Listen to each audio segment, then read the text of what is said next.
Baghdad by rail. The route of the Kaiser's pre-war ambition of extending German influence into the Middle East by way of Austria, the Balkans, Turkey.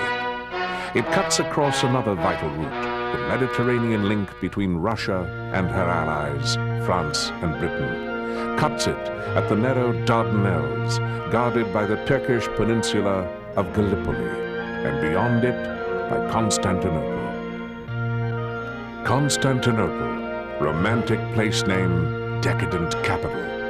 The Ottoman dynasty of Turkey is on the decline. The elderly Sultan Mohammed V clings to an empire undermined by corruption and diminished by decades of nationalist revolutions. Real power is wielded by a 33-year-old dictator, Enver Pasha, hero of the Young Turk movement. Surrounding him, a coterie of German military advisors headed by General Lehmann von Sanders. Turkish military power will soon be committed to the war on the German side. 29 October 1914. Flying the Turkish flag, two German cruisers, Goring and Breslau, steam out of Constantinople into the Black Sea to bombard Russian ports.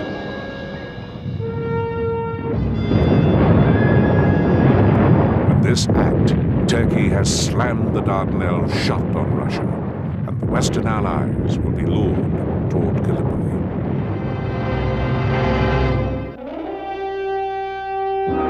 In March 1915, an Allied armada steams east through the Mediterranean, inspired by a Russian appeal and by a mission that is more romance than strategy. Capture Constantinople, open a new front. They have no plan except to blast their way through the Dardanelles, past the Turkish forts on Gallipoli, the same forts they bombarded a month before.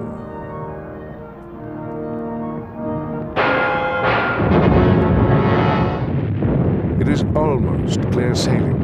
The forts are low on ammunition, but the Allies allow themselves to be stopped by a Turkish minefield. 3 ships sunk, and the order is given to withdraw.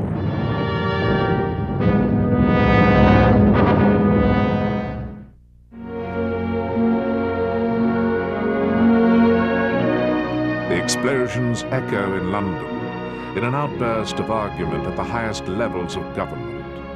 First Lord of the Admiralty, Winston Churchill, captivated by the prospect of a second front, is determined that the Dardanelles should be the target. Futile without soldiers, says First Sea Lord John Fisher, Churchill's outspoken confidant and reluctant ally in the venture. War Minister Lord Kitchener is uneasy at first about diverting troops from the Western Front, but now takes up the cause of Gallipoli. The British War Council, headed by Prime Minister Herbert Asquith, is finally persuaded to endorse a new and grander enterprise, combined operations, troops and fleet.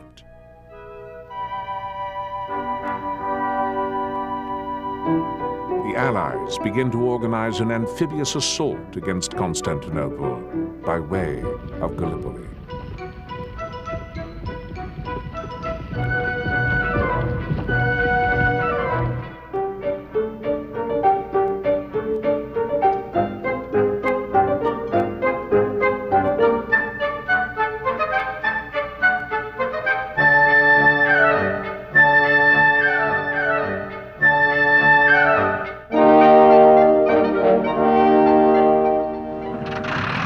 Reconnaissance from Allied ships and island bases in the eastern Mediterranean.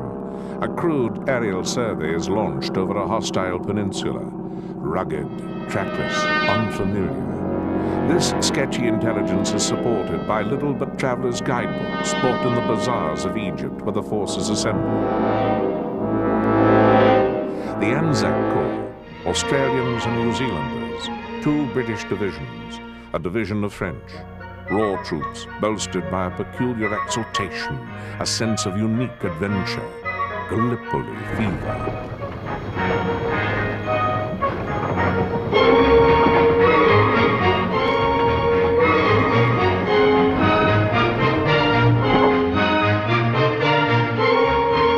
Gallipoli fever, fed by schoolboy memories, the Dardanelles, the Hellespont of Greek mythology, near the site of ancient Troy. Oh God, I have never been quite so happy. I suddenly realized that the ambition of my life has been to go on a military expedition against Constantinople. The author of those words is Rupert Brooke, England's young poet-soldier. The dream will end unfulfilled on a Mediterranean island where Brooke dies of blood poisoning, while the expedition is still rehearsing.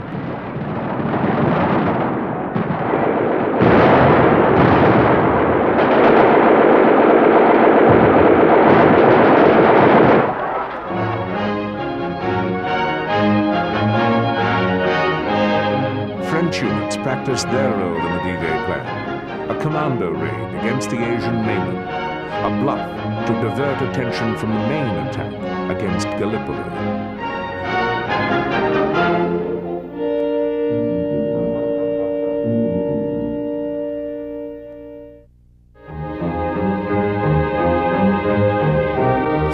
Urgent weeks of preparation, and the expedition assembles at the jump-off points, the island bases in the Mediterranean. It is a venture remarkable for its vast scale, its ambitious aims, its innocence.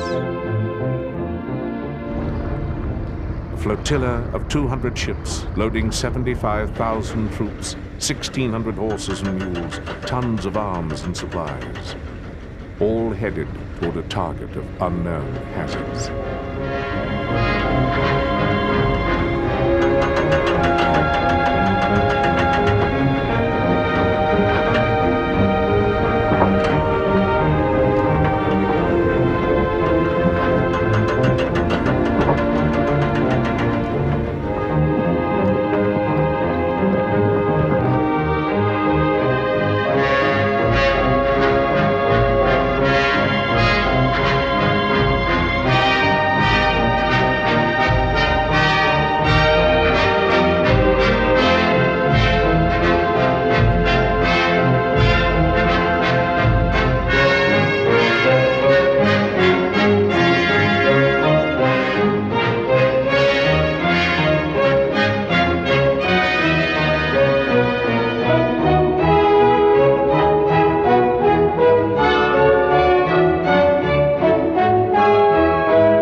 The entire invasion force is underway, its British command troubled by doubts, knowing that the enemy is prepared for them.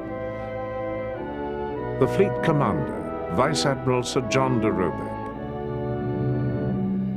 In overall charge, General Sir Ian Hamilton, poet-philosopher, old comrade of Lord Kitchener.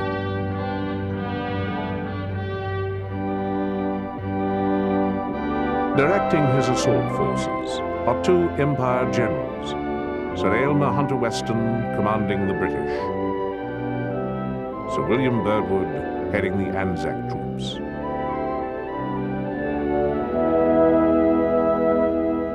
The plan is complex. Two mock attacks, the French raid on the Asian shore, and another far to the north.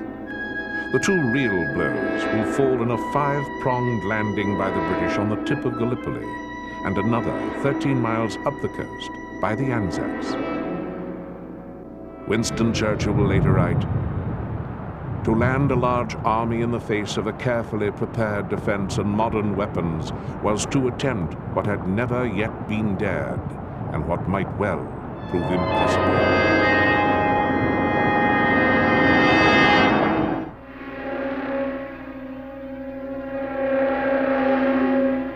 Gallipoli, the tempting yet forbidding flank of the Dardanelles.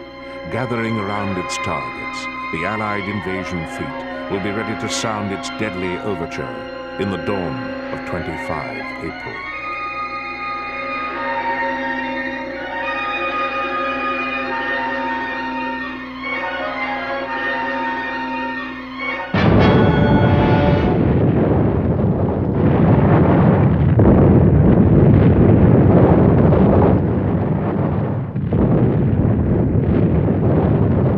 On the shore, The Turkish defenders, long forewarned, are prepared at some points, surprised at others. But everywhere, the landing craft nose into a shoreline whose hostile terrain puts the attacker at a handicap. And the odds are compounded by inexperience, by faults of communication, flaws of command, by bad luck, and by error.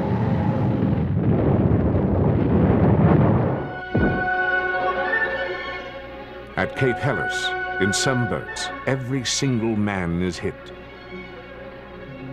Up north, the Anzacs are put ashore a mile off target at the foot of unexpected cliffs. They charge into overhead fire from a Turkish regiment.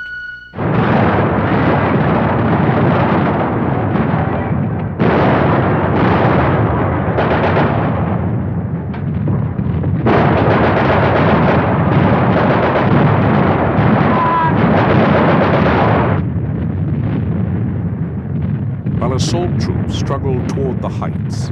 Reinforcements are pinned down to the beaches, or wait idly for orders to advance, orders that never come.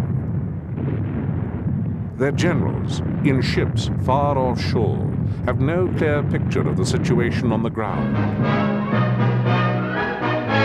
The commander of the Turkish army, German General von Sanders, sends troops blundering off toward one of the decoy attacks, but is saved by the decision of his subordinate, Colonel Mustafa Kemal, who will one day rule his country as Ataturk.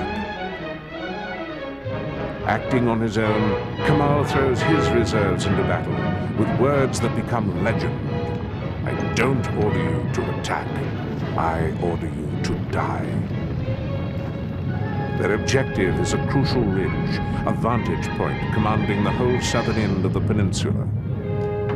While the Turks entrench along the heights, the Allies will be forced to dig in on the slopes and on the beaches.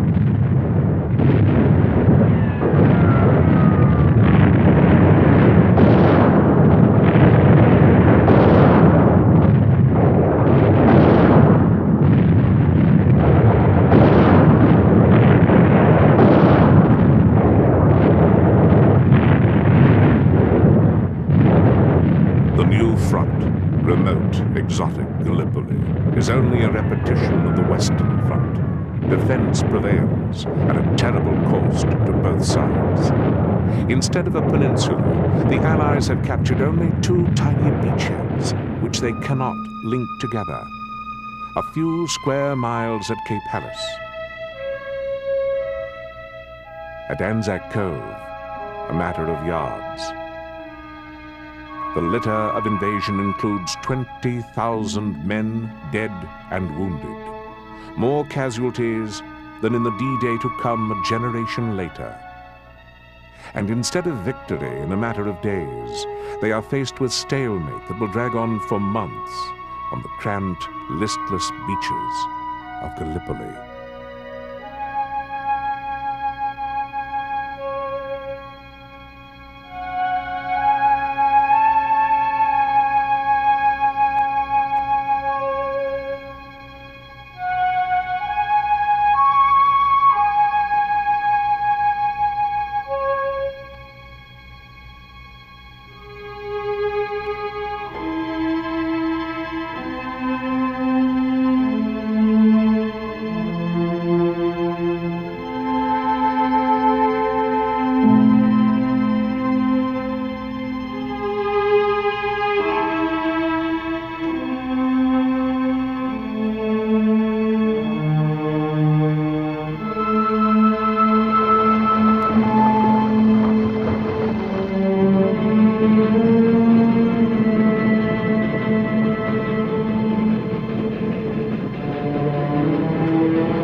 Stalemate, at Gallipoli.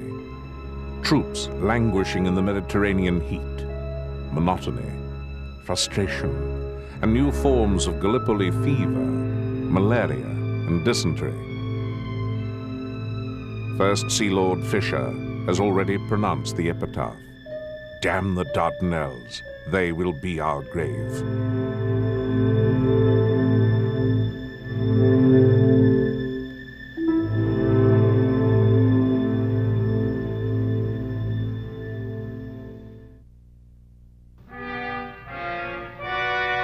In London, the War Council reacts to the shattering news. Fisher resigns as First Sea Lord. In a secret letter, declares that Churchill is leading them all straight to ruin. The letter goes to Conservative leader Law, who now tells the government his party can no longer trust Churchill. He must go. A coalition cabinet must be formed.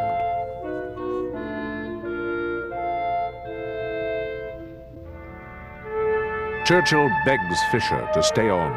Fisher refuses. "You are bent on forcing the Dardanelles, and nothing will turn you from it. Nothing. I know you so well. You will remain.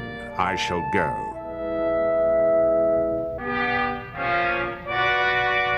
Both will go. Prime Minister Asquith bows to Tory demands and sacks Churchill. Within 6 months, he will be in France, in uniform. "They never fought it out to a finish," he says in parting. "They never gave my schemes a fair trial." A troubled Kitchener must now decide, withdraw or send in fresh troops and fight at Gallipoli. He decides to mount a new attack. The public knows little or nothing of the desperate situation.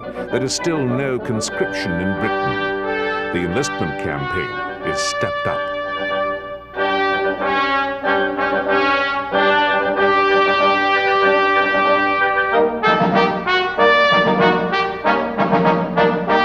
In June and July 1915, the British send 5 divisions, nearly 50,000 men, to reinforce the 8 divisions now on the peninsula.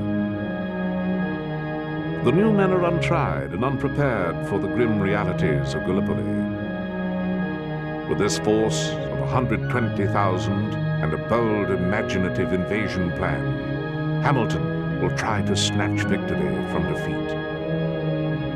The plan, 2-pronged attack. At Anzac Cove, its force secretly built up, and a few miles north, a new landing in Suvla Bay. The 2 forces to join, severing the peninsula and securing the heights commanding the straits for the fleet. 6 August, 1915.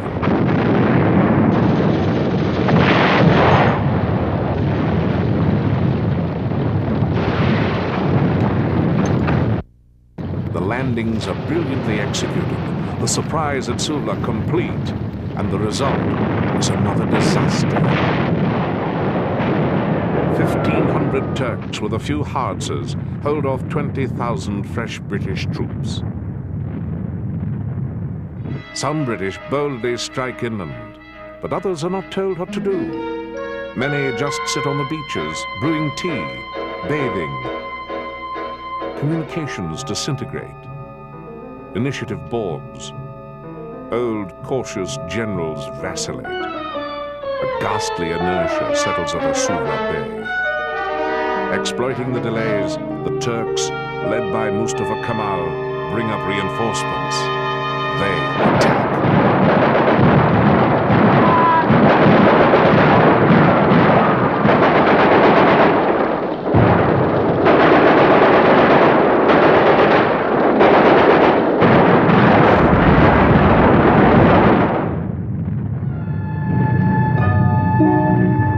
The Allies lose 45,000 men in 10 days.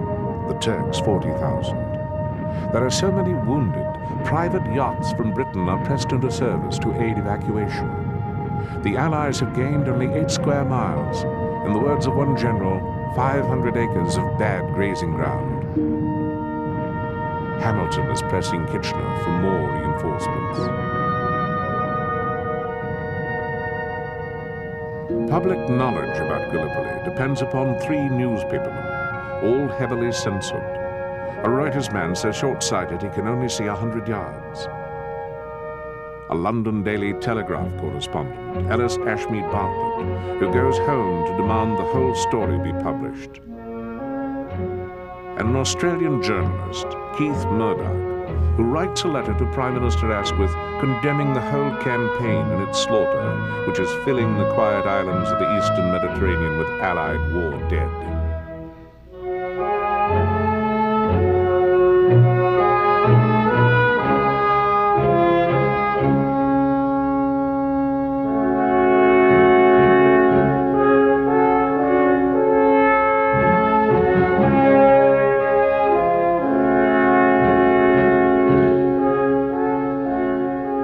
On 15 October, Hamilton is recalled by Kitchener under mounting pressure from the government.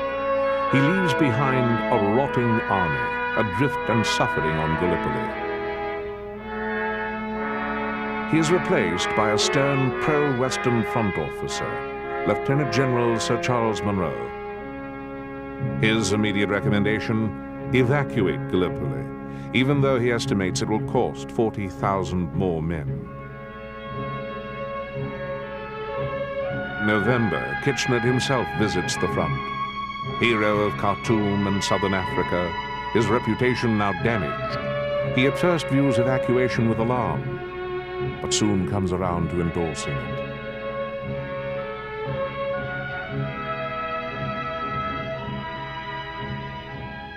Now, it will be full-scale withdrawal from Gallipoli at whatever cost. 8 months after D-Day, this is all of the ground 500,000 Allied troops have been able to win.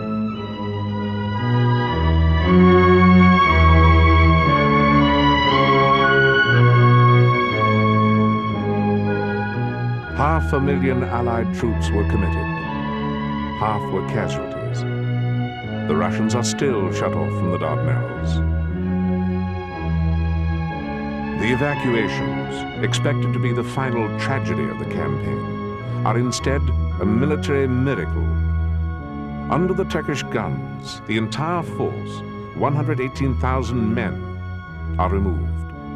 Not a man is lost, not a man is left behind. It is the crowning success to failure.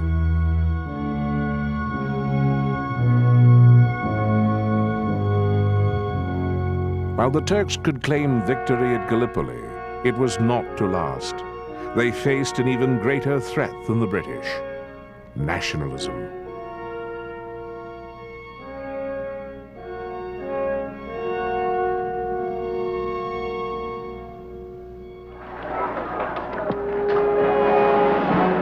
Nationalism, the yearning of subject peoples for a flag of their own, a place in the political sun. It is the enemy of old empires, the moving spirit of new ones, animating Germany, inspiring a Slav assassin at Sarajevo. The havoc that follows, the havoc of World War I, lights up the distant visions of nationalist leaders. For Serbia's Nikola Pasic, the vision of a Yugoslavia, a South Slav nation. For Chaim Weizmann, war scientist in Britain, it is Israel, a Jewish homeland. For a British lieutenant named T.E. Lawrence of Arabia, an Arab nation in the Middle East, the domain of the Ottoman Empire, ruled from Turkey. Of all the old empires, this is the most vulnerable. Its European realm, the Balkans, has already broken up into separate states. Its Asian nationalities are just awakening. Yet, as a military power, Turkey is still tenacious. Supplied by its German allies, led by German officers, the Turkish army in 1915 is on the attack. Its target, that Middle Eastern lifeline of Britain's empire, the Suez Canal, guarded by empire troops and by warships anchored in its channel.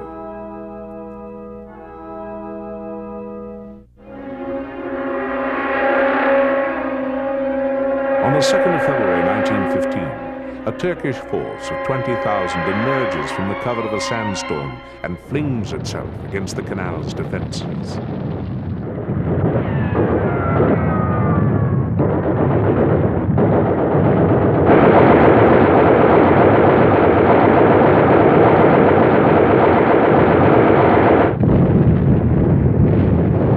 Driven back by the naval guns, the attack signals the opening of new theatres of war, far from the mire of the Western Front. More than battlegrounds, to the leaders of nations to be, these are the promised lands.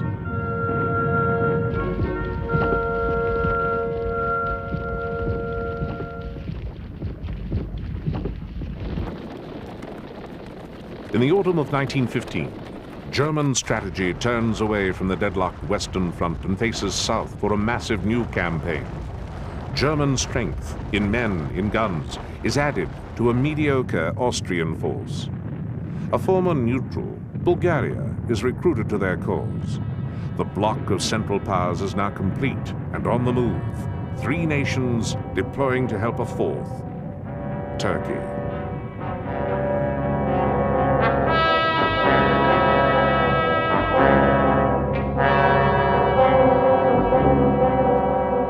Commanding in the field is German General August von Mackensen. Germany's grand strategist, General Erich von Falkenhayn, has plotted the objective. Open the route to Turkey. Turkey, under Allied pressure at Gallipoli and short of ammunition, must be supplied by railroad, Berlin to Constantinople, by way of the Balkans. And sitting astride the railroad is a Balkan country tied to the Allies, tough, aggressive Serbia. To keep Turkey in the war, Serbia must be put out. The Serb leadership, King Peter, old, infirm, but resolute. His son and regent, Alexander, educated in Tsarist Russia.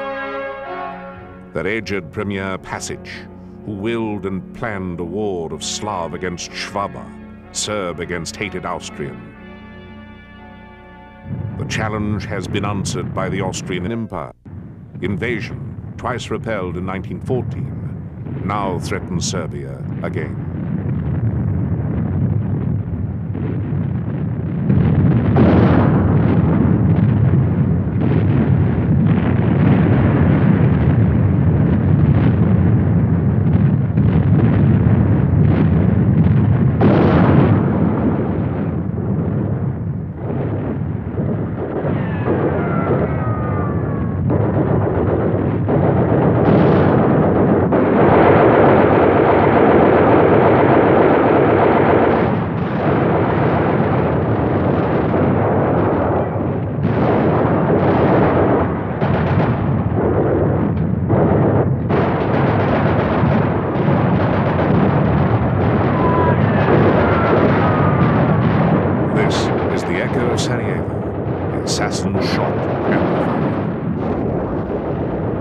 Nationalist dream turned into a nightmare of struggling giants, and the dreamer trampled underfoot. But with their country aflame, Serbia's leaders face retreat from their defense lines, but not from their national mission to form a nation of Slavs, Croats, and Slovenes from the provinces of a defeated Austria.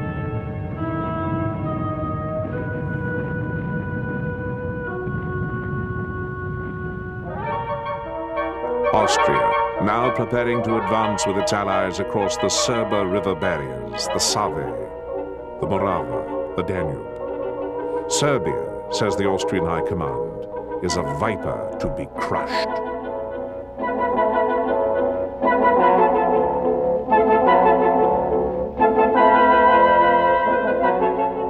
Serbia in retreat, an army of 200,000 struggling to stay intact.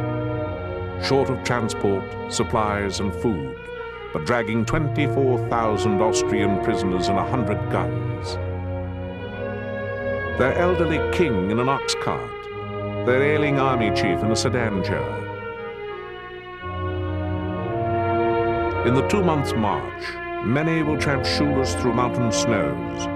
Horses will be eaten, sometimes raw. Villagers will join the columns rather than risk the atrocities of the Bulgars, the Serbs' Balkan rivals. It is one of the epic tragedies of a tragic war.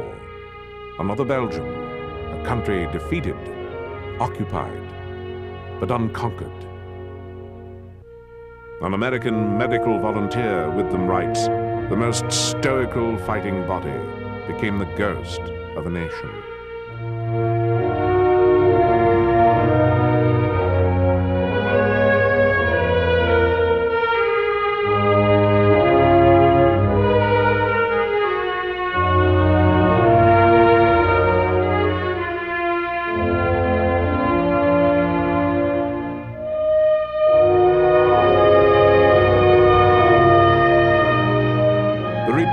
South, toward the frontiers of Greece, technically neutral but friendly by treaty, where the British and French have landed troops at Salonica and launched a half-hearted rescue mission. But there is no rescue, and the Serbs are cut off, driven west into the mountains of another friend, Albania. They emerge at the port of Durazzo, there to be removed by Allied ships to the island of Corfu. 60,000 have died. 140,000 survive. 5 months later, in May 1916, the Serbs will leave Corfu, restored, reorganized, preparing to fight again.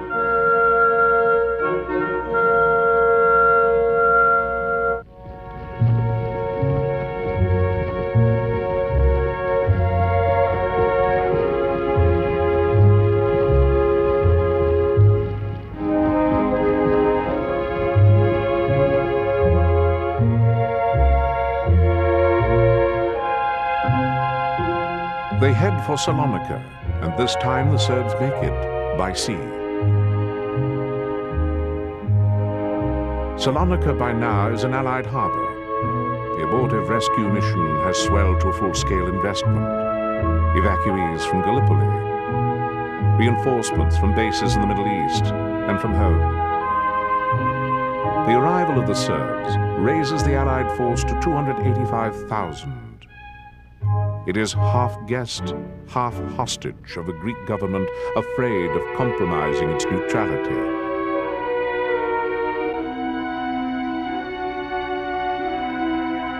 Visiting Allied leaders like the French president wavered in their plans for this catch-all force.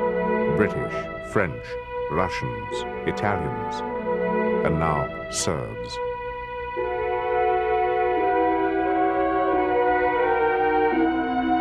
Salonica becomes a vast internment camp, a front without a strategy. It is the Serbs, finally, that will supply it with a purpose: to cross the mountain border to their homeland and create their Yugoslavia.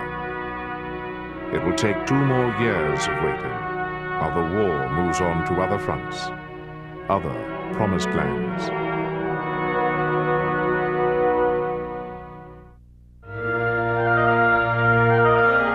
The defeat of Serbia has cleared the supply line from Berlin to Turkey. The Turkish army in 1916 is entrenched in garrisons across the whole Middle Eastern Empire. Its German commanders in the field, skilled tacticians like the Baron Kress von Kressenstein, can now use their Turkish forces to threaten and harass the British, force them to divert large numbers of troops from the Western Front.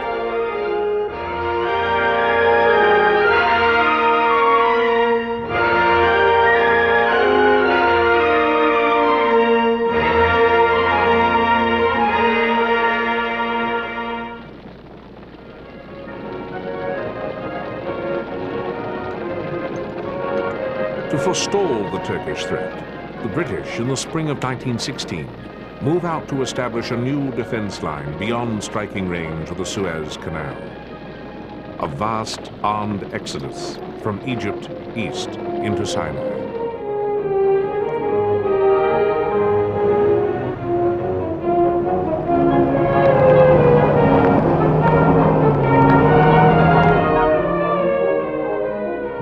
is the EEF, the Egyptian Expeditionary Force. 4 divisions, British and Dominion troops, commanded by General Sir Archibald Murray from his headquarters in Cairo. Their advance is slow and cautious, its pace set by the building of a railroad and a pipeline for precious water.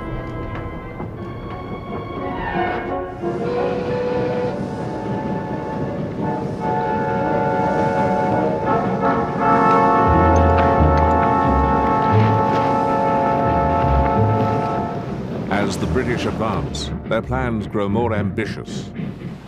From Mediterranean harbors along the route, more supplies are pumped in.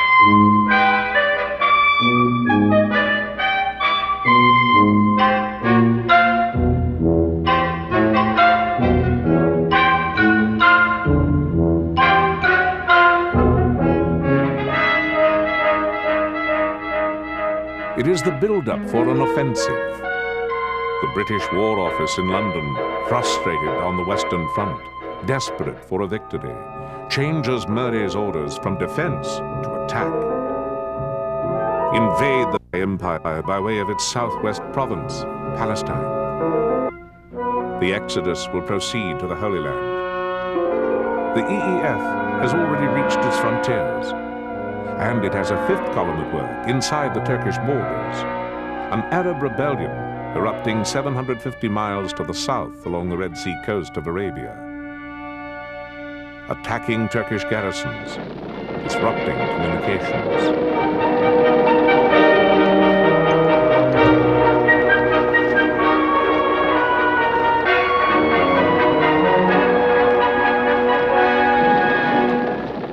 Stirrings of Arab nationalism rallying around a rebel sheikh named Hussein. One of his sons, Prince Faisal, becomes the chosen instrument of the British, chosen by a young liaison officer from the EEF headquarters in Cairo named Thomas Edward Lawrence.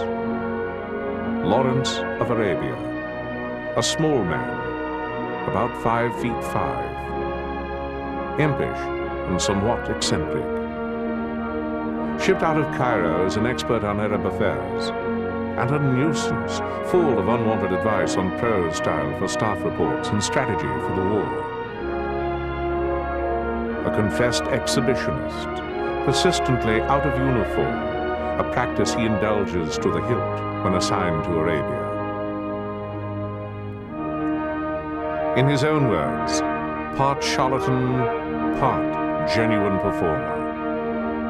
He's all good copy to a young American correspondent named Lowell Thomas, who has come over from the Western Front in search of more glamorous material.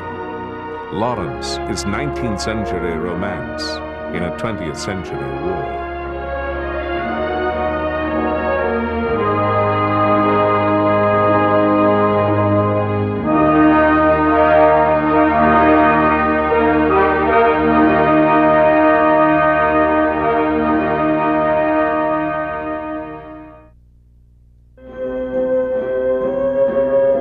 Lawrence organizes rebellion into a movement into a guerrilla army. With Faisal, in January 1917, he leads the army north toward his own romantic goal, to revive the ancient kingdom of the Arabs, a dream that Allied diplomats have already undermined with their own plans for carving up the Middle East.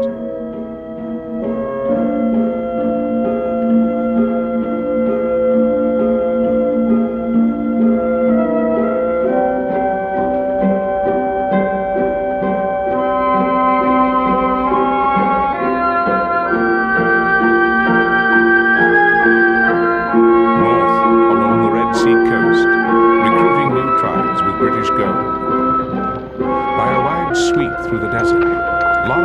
approaches the Turkish base at Aqaba, defended by fixed guns pointing out to sea. He attacks it over land, but its only defense is a brutal terrain.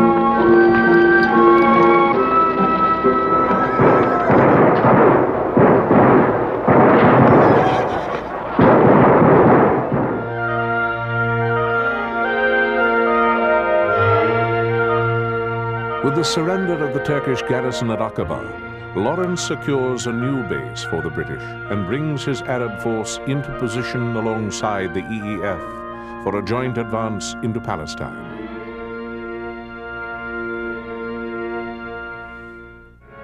The key objective, Jerusalem, the promised city of crusaders and pilgrims, and now of a scattered Jewish nation.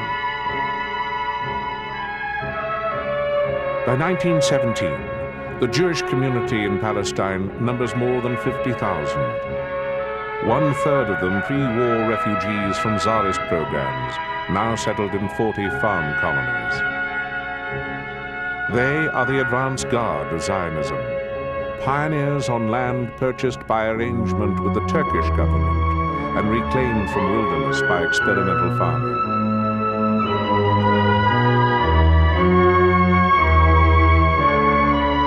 The Zionist movement appeals to the sympathy and self-interest of major powers, German and Allied. Its influential spokesmen include Louis D. Brandeis, lately appointed to the United States Supreme Court by President Wilson. In England, Russian refugee Chaim Weizmann, who developed a new explosive for the British and is a friend of Lloyd George. Lionel Walter Rothschild, British naturalist and philanthropist. In a letter to Lord Rothschild on 2 November 1917, Foreign Secretary Arthur Balfour expresses his government's formal, though vaguely worded, commitment to the Zionist idea. The Balfour Declaration is timed to coincide with the British drive on Jerusalem.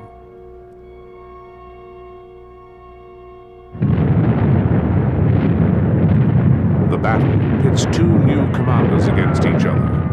Sir Edmund Allenby, an aggressive general leading the British forces. Leading the Turks is a demoted German general, Erich von Falkenhayn, who crushed the Serbs but failed at Verdun.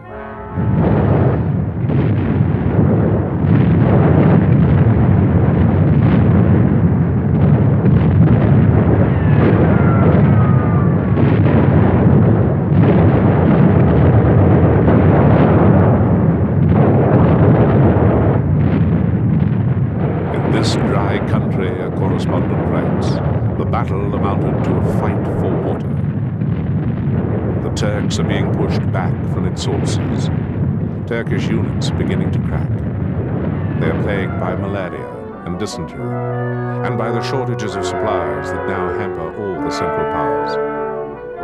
And the Turkish supply lines are cut in ambush by Lawrence and his Arab guerrillas.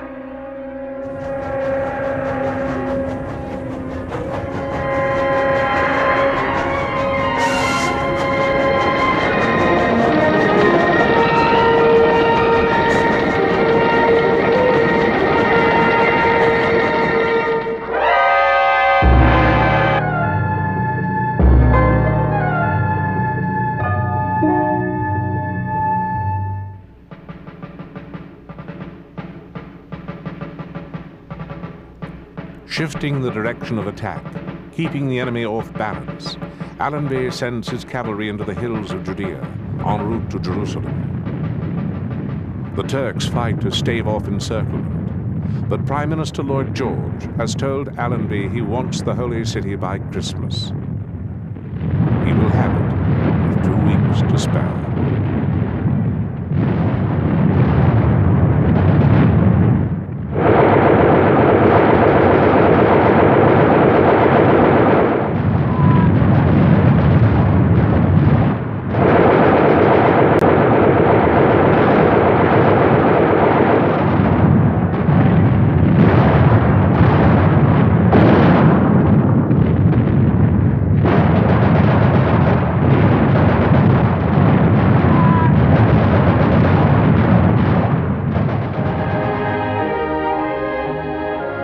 December 1917, Allenby enters Jerusalem in the tradition of crusaders and pilgrims, on foot, to accept the city from the community leaders, Muslim, Christian, and Jew.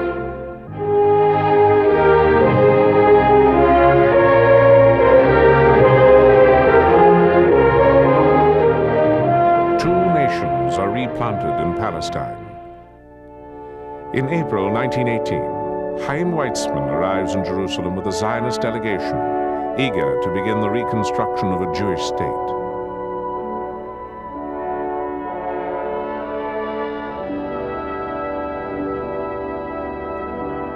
Faisal and Weizmann, Arab and Jew, begin as neighbors with common hopes, which will all be frustrated and later collide.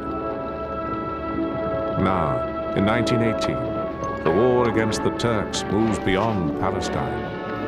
Palestine, the promised land, the arena of many future wars. Across the Mediterranean, the war has touched another ancient land, Italy.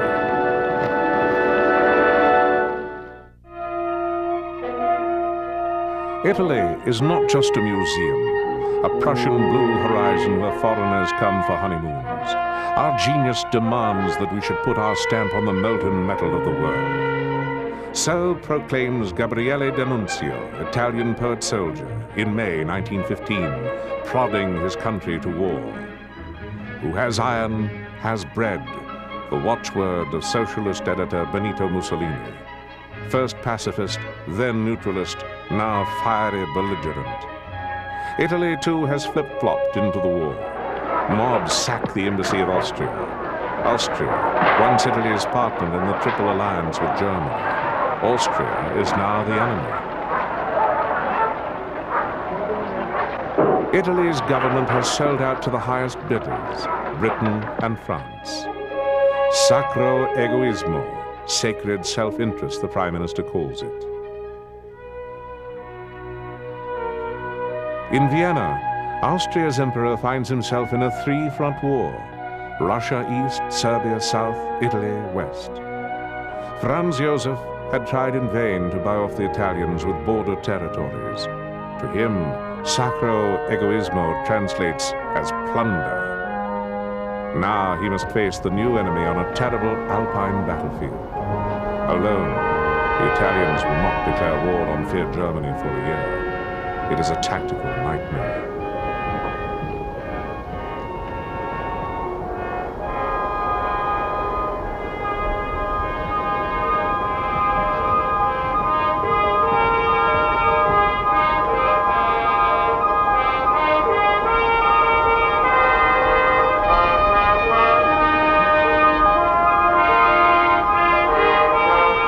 It will be a war of agony.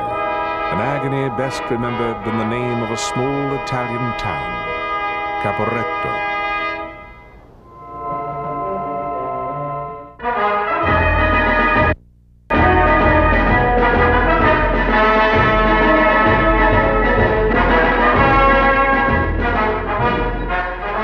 On the day after Italy declares war on Austria, 24 May 1915, there is action at sea. The Italian fleet, superior in tonnage, will succeed in keeping the Austrians bottled up in the Adriatic for much of the war. But it's on land that the great struggles are shaping up, on two forbidding fronts. In the Trentino, where the Alps are cut by two broad valleys, the first Austrian movement takes place. The Austrians have brought 4 battle-tried divisions from the Russian front for the attack. They have massed 2,000 new heavy guns and zero them in on the Trentino bulge.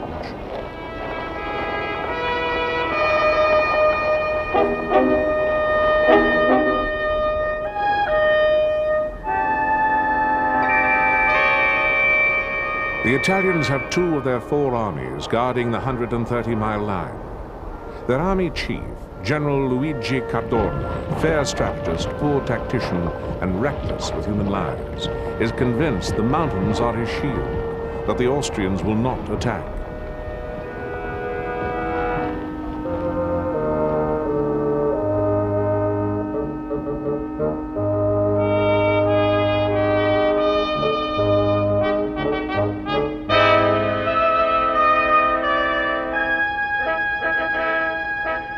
In May 1916, when the spring thaws begin, the beefed-up Austrian army strikes.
In less than a month, the Italians are pushed back 10 miles. Then the Austrian offensive bogs down under stress. The tortuous supply lines, the abrasion of manpower, the demands of other fronts. 4 divisions must be pulled out and shipped east to meet a new Russian offensive.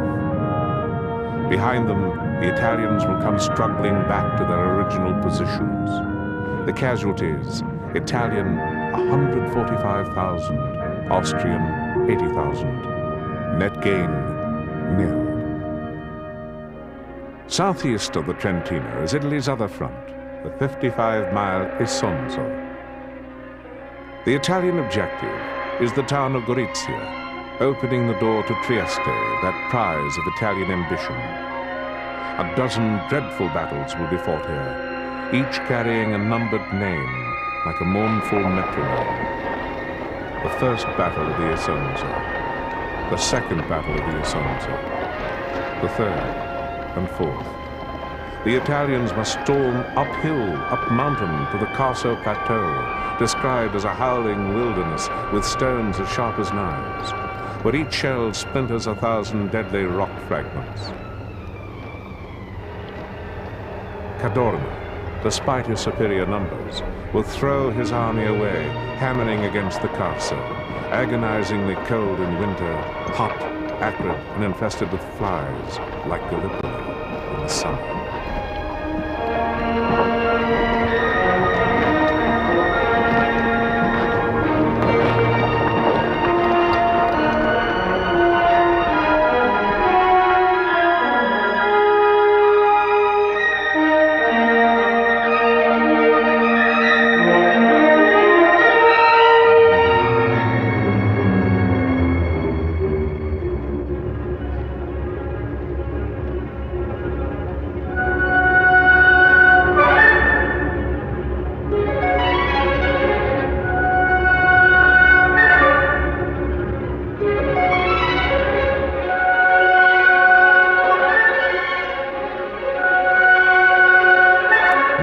August 1916, the 6th battle. This time the Italians, smashing, clawing, even tunneling their way up, will break through and win Gorizia.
Italians take Gorizia, but here Cardona hesitates, fearful of Austrian reinforcements, and it is fatal. The door to Trieste slams shut. Soon he will be back where he started, and the metronome will tick on. The 7th Battle of Isonzo, the 8th, the 9th, the 10th, 11th. Stalemate, trench warfare, becomes the stagnant order on the Isonzo. Despair and disillusionment in the prison camps. The Austrians are being battered between the Russian front and this frozen hell. Their supplies stretch thin, morale on the downgrade.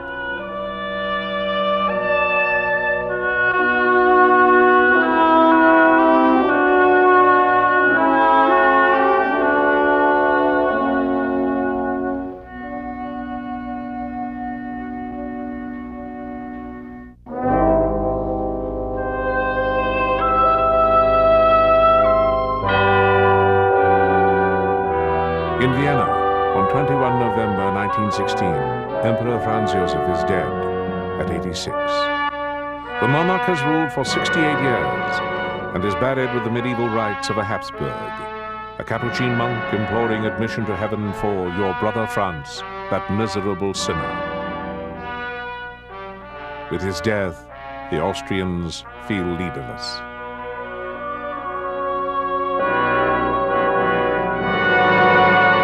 The new emperor, grand-nephew of Franz Joseph, is 29-year-old Karl, amiable but mediocre. His immediate aim is to work for peace and to try to extricate Austria from domination by the Germans, who are despised by his Italian wife, the Empress Zita. Karl will begin secret but futile negotiations with the Allies, while at home, the terrible attrition of war is eating at Austria's soul. Food short, prices beyond reach, apathy and weariness in the streets.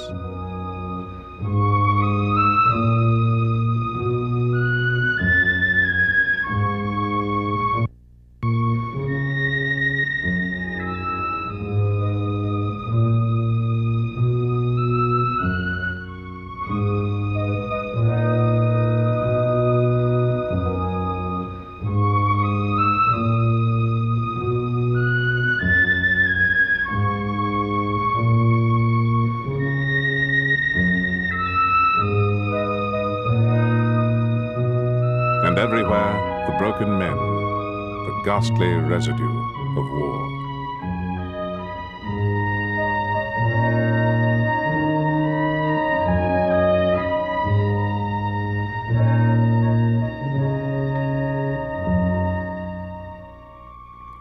Talks of peace also emanate from Rome, from the Vatican, calling for a white peace without annexations, deploring the useless carnage.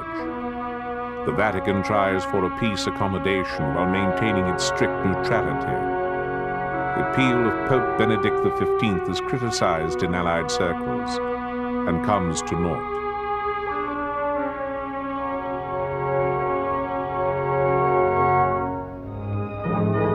Austria is now a virtual satellite of Germany, and Karl implores the Kaiser for help in Italy. The experience of our 11th Battle of the Isonzo, he says, indicates the 12th will be very hard. My generals believe that it is best to substitute German troops for Austro-Hungarians. Replies the Kaiser, Austria can count on the whole of Germany to attack faithless Italy. The metronome ticks once more. The 12th Battle of the Isonzo. History will remember it as Caporetto.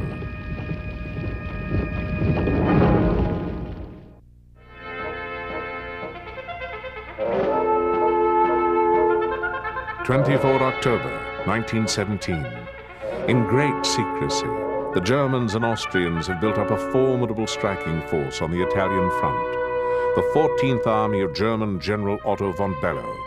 6 German, 9 Austrian divisions. The enemy jugular will be the small alpine town of Caporetto, a rear area where a shell burst is rare.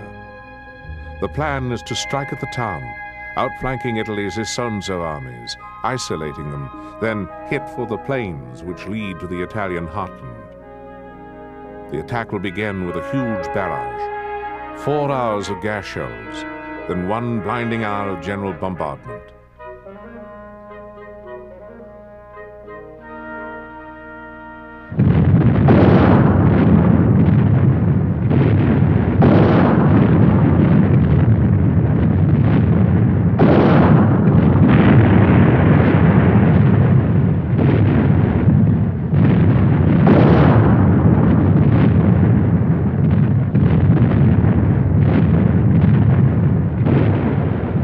Germans and Austrians punch a 15-mile hole in the Italian center. Storming out of their trenches, they will drive the Italians into headlong retreat.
It was, says a military historian, the greatest single disaster of Italian arms in modern history.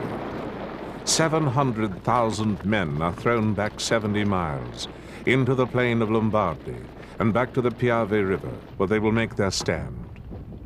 King Victor Emmanuel implores his troops, be a single army. All cowardice is treachery. All discord is treachery.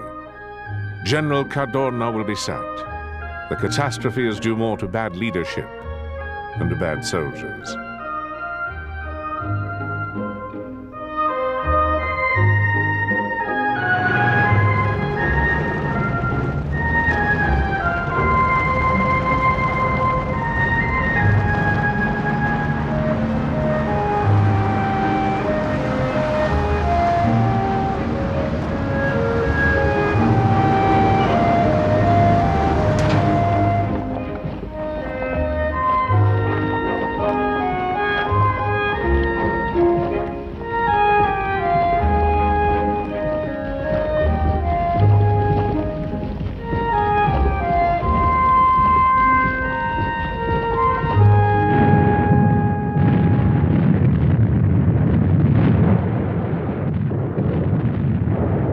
The Austrians surge ahead, although they are now very short of heavy guns and all kinds of ammunition. So swift has been the advance, the supply lines cannot keep up.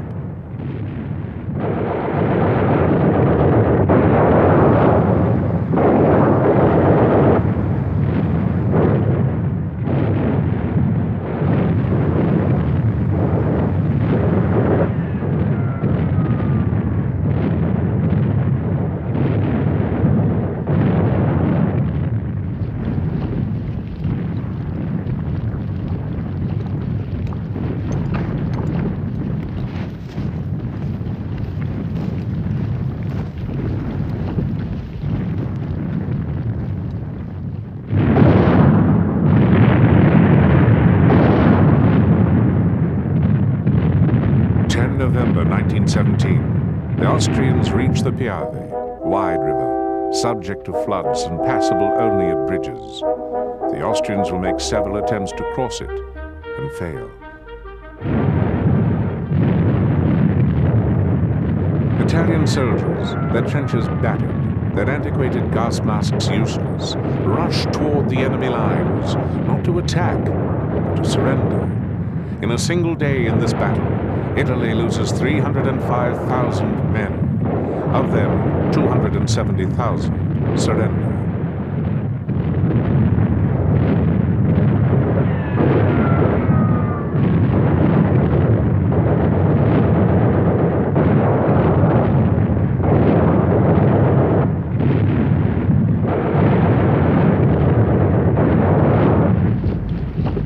Italian prisoners shout encouragement to their captors. E viva la Austria! Long live Austria! A Roma! On to Rome! The memories of this bitter front will affect the lives of many men. Wounded while serving with the Italian army, a 19-year-old American volunteer ambulance driver, Ernest Hemingway, will write of it in A Farewell to Arms. A 36-year-old priest and medical corpsman, Angelo Giuseppe Roncalli, later Pope John XXIII, will recoil from it. A 26-year-old German lieutenant, Erwin Rommel, will distinguish himself in it. The Allied aim now is to keep Italy in the war. Late in 1917, 6 French and 5 British divisions are rushed in along with detachments of Americans. A noted British visitor asks to go to the front. The Italian king refuses. "I want no historic incidents here," he tells the 23-year-old Prince of Wales.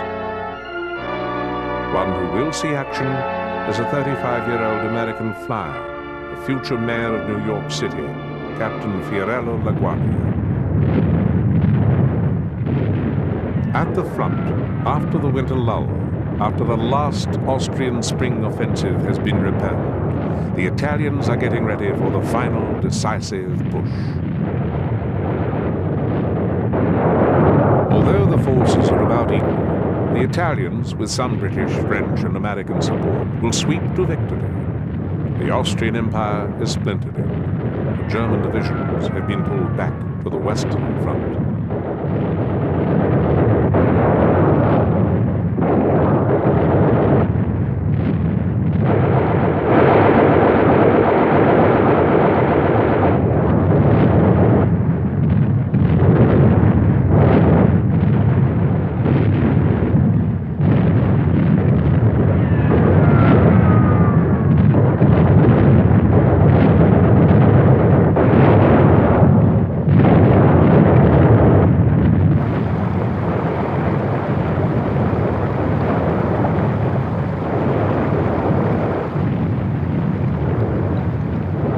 Rather than a great battle, this last offensive in Italy in October 1918 will become little more than the pursuit of a beaten army, an army ready to sue for peace.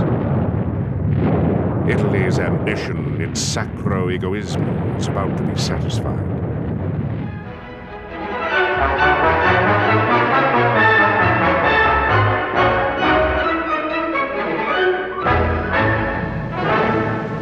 At sea, another death blow. A 42-foot Italian motorboat throws 2 torpedoes at Austria's newest battleship, the 20,000-ton St. Stephen. Within minutes, the St. Stephen, sailing in convoy with 10 destroyers and another battleship, is down to her gunnels. No orders to abandon ship.